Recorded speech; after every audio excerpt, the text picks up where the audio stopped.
اختر عثمان کسی تعارف کے محتاج نہیں۔ ان کی کئی فکری و تخلیقی جہات ہیں۔ انہوں نے صرف شاعری نہیں کی بلکہ اس کے ساتھ ساتھ نثر بھی لکھی اور تنقید و تراجم بھی کی ہے۔ دیکھا جائے تو انہوں نے شاعری میں بھی صرف ایک صنف میں ارتبا آزمائی نہیں کی بلکہ غزل، نظم اور طویل نظم، مرثیہ، ان سب پہ بھی ان کو دسترس حاصل ہے۔ اگر صرف نظم کی بات کی جائے تو ان کی نظموں میں حیت، متن اور بہور کے حوالے سے کافی تنوع موجود ہے۔ اور ان کی نظموں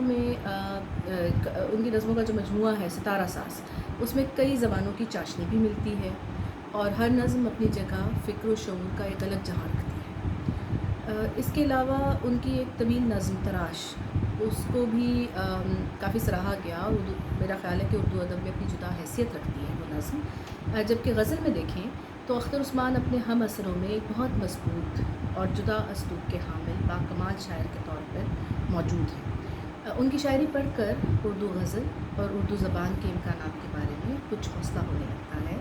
اور ایک بات تو طے ہے کہ اختر عثمان کی شاعری بہت منفرد اور اعلیٰ ہے، اور یہ جو آئے روز ہم سوشل میڈیا پر گردش کرتی شاعری کے اخبار کو دیکھتے ہیں، اس سے بہت الگ تہذیب یافتہ اور عرفہ ہے، جو کہ اہل ادب کے لیے اس عہد میں غنیمت ہے۔